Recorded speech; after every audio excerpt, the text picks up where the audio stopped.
They are not the ones.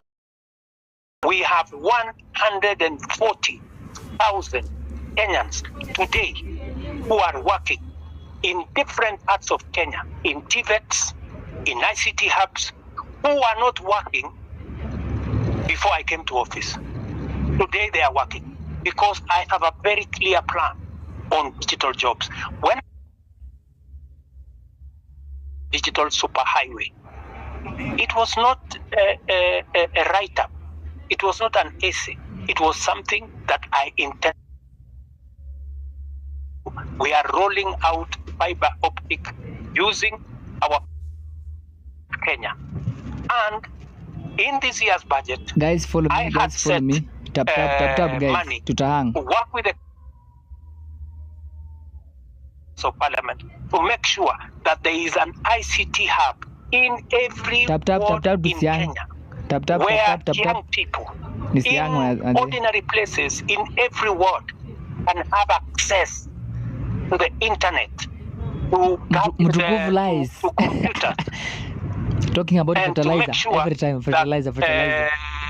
These young people are trained and they can have access to a digital platform where they can work.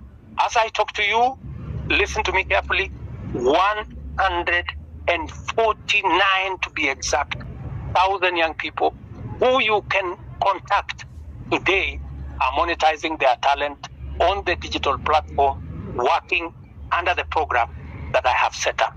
So it is not just housing, it is not digital jobs only. Let me also tell you, today, because of the program that I have rolled out on matters to do with export of our labor, as I talk to you, last year, 120,000 Kenyans went to work abroad in different countries. So I've had a good sister there say, what is the president doing in Germany? What was the president doing in America? I want to explain to her simply, what was the president doing in France? We are signing 19 new bilateral labor agreements that will give an opportunity for Kenyans who want to work abroad, an opportunity to export their talent. Guys, as I'm talking about engineers, I'm talking about accountants, I'm talking about HR managers, I'm talking about workers in different fields who want to go abroad.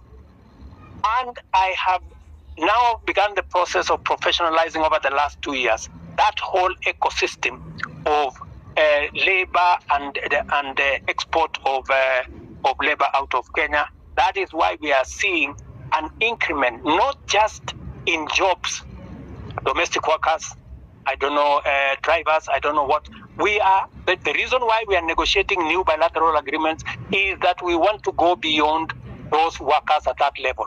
We want to export skilled labor, we want to export professionals, and we are creating the ecosystem for that to happen. In fact, if I tell you now, if you go to www.neaims.go.ke, you will see that there are 400,000 jobs on that platform. Different kind of jobs from different countries. We are now trying to make sure that those jobs will not be 400,000, they will be 1 million, and they will be largely, as we conclude these bilateral agreements, bilateral labor agreements, they will include many professional jobs, many skilled jobs. And I want to challenge the young people listening to me on this X forum, that is an opportunity. You can go to eCitizens today and follow me, guys. Follow me. Whether what I am telling you is true or not, whether those jobs exist or they don't. And I want to challenge everybody to go to that space, because that is one of our strategies. In fact, I saw on a Friday when there was a demonstration, one gentleman from my village was interviewed, and he said, the president has failed us because there are not many jobs in Kenya. The problem is that so many people are still going abroad to look for jobs. Little did that guy know from my village that I am the one who facilitated those who have gone abroad. It is part of my strategy to create opportunities. Let me finish by saying, in this year's budget, the whole trajectory was about manufacturing. You know, how do you create local jobs, my friend?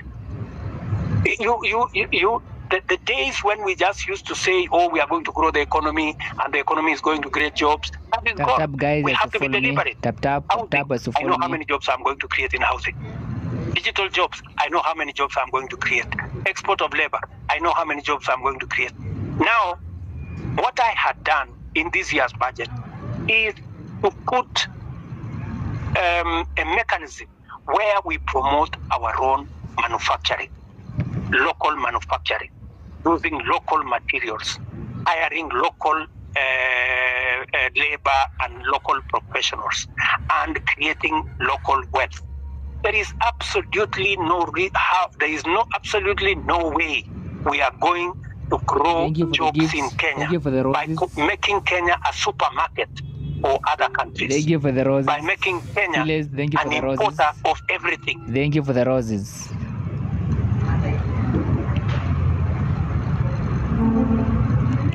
Mtukufu lies is getting lost.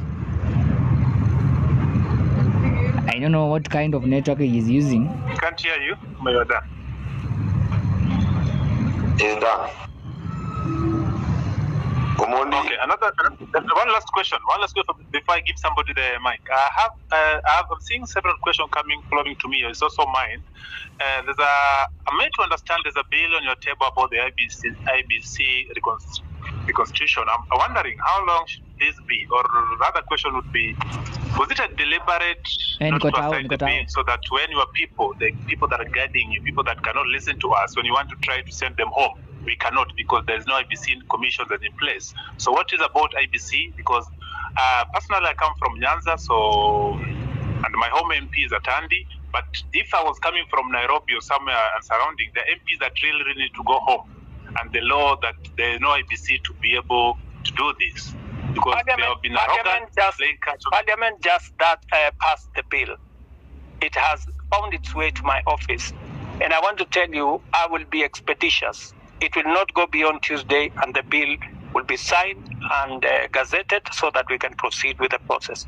I am just keeping it within the law. Thank you. Thank you.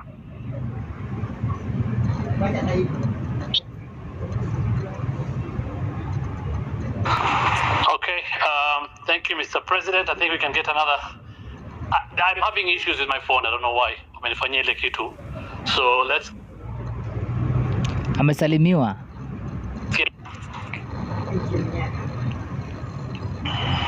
Hi guys. Can you hear me? Osama, can you hear me? Yes, we can hear you, Mila. So mine is not, guys have said all the things that guys would have to say. Mine is, Mr. President, probably, I think I should address you as Baba Charlene. Probably you will get where I'm coming from. And can I have your name if you don't mind? Do you mind saying your name? But if you don't want, it's okay. My name is Mila. Mila, okay, Mila. So, on the eve of the guys who are protesting to the parliament, I'm a photographer and that's what I do. And the guy who was shot, he was shot right in front of me. And it's something that has been living with me in my head since that day. And it really pisses me off. Like, I'm really pissed off. Like, the day you addressed the nation on that Tuesday, no one was remorseful. Like there was no, like, it's like, I don't know. It's just like, life doesn't matter to you guys in the government. Okay, I'll give you that. Later you came and apologized, but still, people in your government walk to TV stations. It's like life don't matter. And that thing, it has been disturbing me because I saw the boy being killed. Even if you go back, you can go check Larry Mado videos. He traced how the boy was. He was carrying nothing. Like literally he was carrying nothing. I know you've spoken about this over and over, but my question is, and it's not even a question, mine is probably just go back and reflect. You are a father, you are a granddad. How would someone feel when the child is dead I bet from where I stand, none of your government officials have even visited the families or reached out to the families from where I stand. Probably you guys just go back and reflect. Do we really matter as people who elected you? Like, where do we stand? Where do we stand as young youths? Like the guy called Rex, he was a guy, basically, he was a guy who was born in 2002. Now he's dead. How does the mother feel? And some of your officials walk in TV stations, go on social media, and they're like, wanajipiga kifua, and that someone was someone died. It's painful, Mr. President. And I'm talking this because I saw the boy dead. I even have the videos when the boy was shot. All I'm asking is, let's have empathy. Someone just reaching out, and to the families. That's all I'm saying. Guys, go back and reflect and just have empathy. And then this thing of guys kujipiga kifua, it doesn't make sense. Someone like Nyamu, like, why is he even there? That's all I have to say.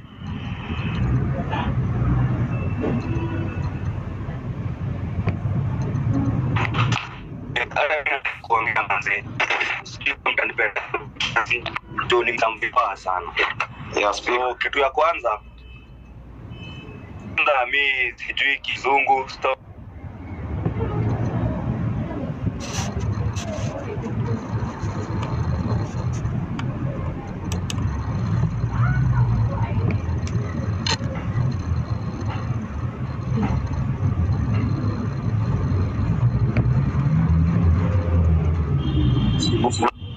Unasikia?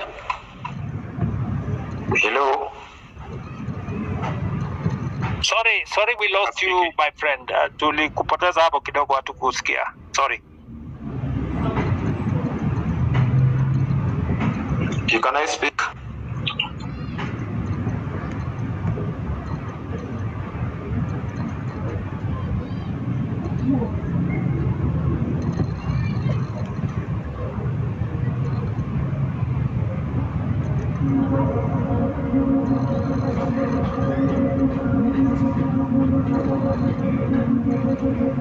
Sorry, good people. I don't know whether are we still online.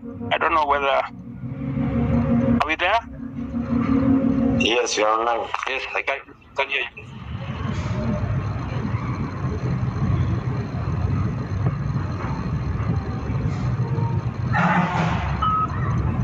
Anything? I don't know whether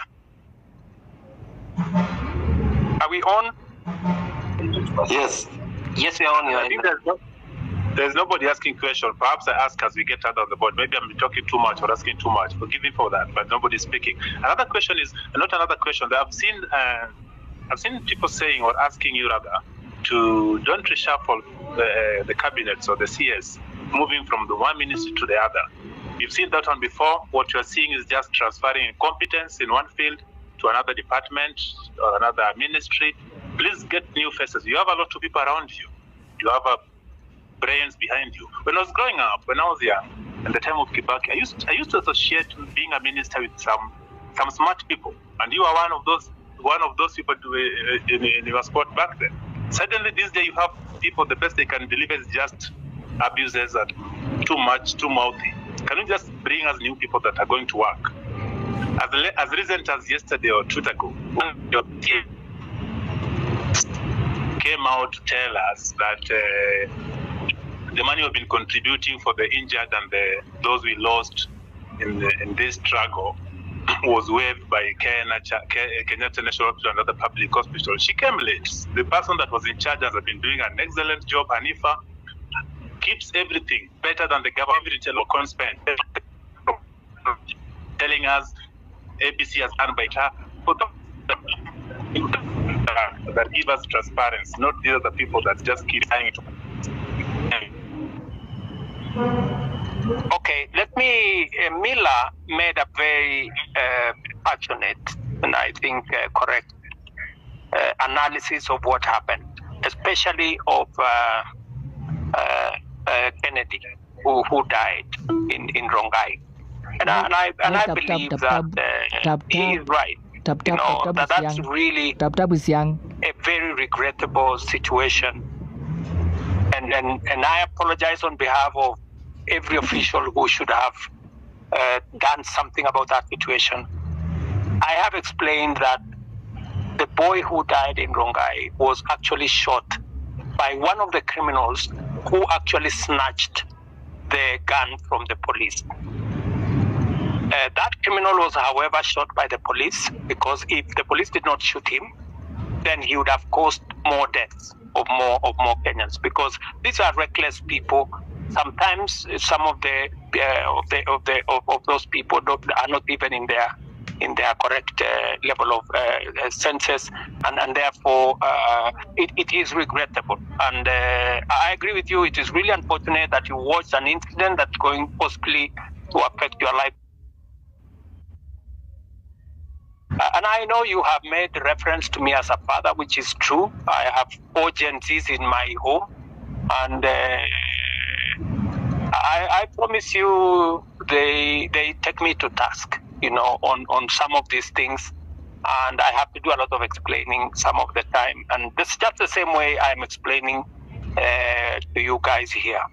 I agree that some of our officials are arrogant.